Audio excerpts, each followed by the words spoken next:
It was probably already in the cards from birth that Elle Varner would make music her life. After all, she was born into a musical family and had a front row seat to witness her parents' journey to make a name for themselves in the industry. She took her time and completed steps that many other artists tend to skip. She learned how to play several different instruments, attended music programs, and focused on honing her skills over many years. Then, after a well-received debut album, she would be forced to deal with numerous struggles and setbacks before finally being able to release her next project. Let's find out whatever happened to American R&B singer-songwriter Elle Varner. Los Angeles native Gabrielle Serene Varner came into the world on February 12, 1989, to a Cape Verdean mother and a half Swedish, half Black father. Her home was high on creativity and low on rules, since both of her parents were singers, songwriters, and musicians. Elle actually spent most of her childhood sleeping on studio couches and running around green rooms while watching them strive for success in the music business. It was important for her to see them fight so hard for their dream, and not only the glitz and glamour side of the industry. It gave her a great blueprint for what to do and what not to do. At age 6, her grandfather bought her a flute. She played it in her elementary school band, and that gave her the ear for notes and sparked her interest to learn how to play other instruments, such as the piano and guitar, and eventually bass and drums. She also grew up singing in the Baptist church she and her family attended. Even though Elle did take her time honing her skills, her talent and confidence in her abilities was obvious. Working in the studio at around 11 or 12 became a positive outlet for her when she was getting bullied or ignored at school. At age 13, she wrote her very first song after telling her father that the song he was working on with one of his artists, quote, sucked. She told him she could do a much better job, even though she had never even attempted to write a song before. So her father left her in the studio with the engineer, and an hour and a half later, she had written and recorded, background vocals included, her very first song. She went on to attend New York University's Clive Davis Institute of Recorded Music, and it was here that Gabrielle became Elle. On a trip through IKEA one day, she heard a woman call her daughter Elle, who she revealed had the same birth name, Gabrielle.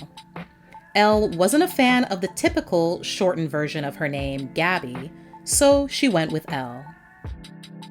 After graduating, she decided to go the mixtape route and came out with Conversational Lush, just before her debut album, titled Perfectly Imperfect, was released in the summer of 2012. The lead single, Only Wanna Give It To You, was a minor hit. However, it was the follow-up, Refill, which got her a Grammy nomination for Best R&B Song that made everyone really take notice. She describes the album as a real fusion of hip-hop and soul, soulful vocals mixed with hip-hop beats. Elle didn't waste any time getting to work on her follow-up effort, which began in 2013. However, the process to bring this project to the masses would be far different from any other experience she'd ever had. That same year, she went public with her relationship with professional basketball player Iman Shumpert. She gushed to HipHollywood.com about him, saying, "He's awesome. We've been friends for such a long time. Of all the guys that I've met throughout being in the limelight, he's the only guy that really stuck it out and built a friendship with me. And it meant a lot, so we're happy. I'm glad I'm not hiding it anymore. It was a lot of work." Sadly, their relationship would end just a few months after her grand declaration, but on the plus side, the breakup no doubt provided some great material for future projects. The album that she described as passionate, honest, intense, and expressive wasn't meant to be. After dropping a couple of singles and dealing with several years of pushbacks, the album titled Four-Letter Word was eventually shelved, and she was subsequently dropped from RCA Records. In later interviews, Elle does the most to dodge the questions about her departure. Whatever really happened must have been major, since there was, and still is, an article from March 2014 totally hyping up her new album coming out later that year on the label's website.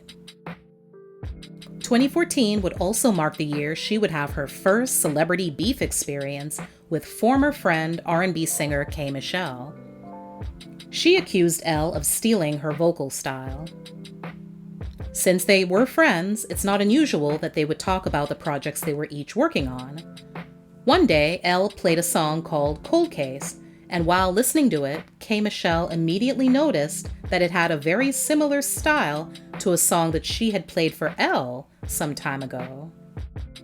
A major contributing factor was probably the fact that Elle used the same producers. During an interview with New York's premier hip-hop radio station, Hot 97, K. Michelle said she directly asked her to not put out the song. Unfortunately, the next thing she knows, the song does get released. Another underlying issue that probably encouraged K. Michelle to publicly blast Elle about the song was the relationship each woman had with rapper Meek Mill. K. Michelle admitted in the same interview that she did have a crush on Meek, and she was hurt by Elle posting pics with herself and him, as she perceived it as somewhat of a taunt. Elle won her first Grammy in 2017 for her work on Chance the Rapper's mixtape, Coloring Book. 2 years later, her sophomore album, titled Elevation, finally dropped. The title reflects on her journey to overcoming the many difficulties that she experienced in her life over the past several years. Executive produced by Elle, the album features collabs by singer Stacey Barth and rappers Rhapsody and Wale. She revealed that she went through numerous changes over many years: label changes, industry changes, friend changes, and relationship changes. It all affected her so much that she originally began pouring her heart out in the songs that were slated to appear on her shelved second album. Ultimately, she ended up being glad the album never came out, since she didn't want her second album to be full of so much pain and anger. To bring herself out of that dark place, Elle sought out therapy and went to church. A lot. During her hiatus, she also made some major boss lady moves. She started her own record label and now owns her masters. She spoke to Philadelphia's hip-hop and R&B radio station Power 99 about the importance of learning about and participating in this side of the music business, saying, "On one hand, it's so fun to just be an artist. Then you look up one day and you're like, what? They took my what? We've heard this story a million times. So at a certain point, you're either going to keep living like that, or you say, you know what? I'm going to go to the meeting, or I'm going to read the contract. Even if this is not my favorite thing to do, life is not about doing everything that you want to do all the time." During the COVID-19 pandemic in 2020, Elle has done several live online concerts for her fans on Instagram. On June 16th, she made a post announcing the release of a new song on SoundCloud, aptly titled Crazy Wild, with the caption,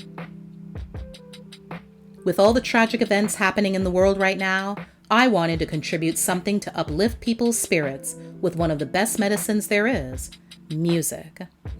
This is my first baby I wrote, played, and produced 100%. Thanks for watching. Please like, share, and comment. Also, don't forget to subscribe and turn on your notifications so you won't miss any future videos. See you next time!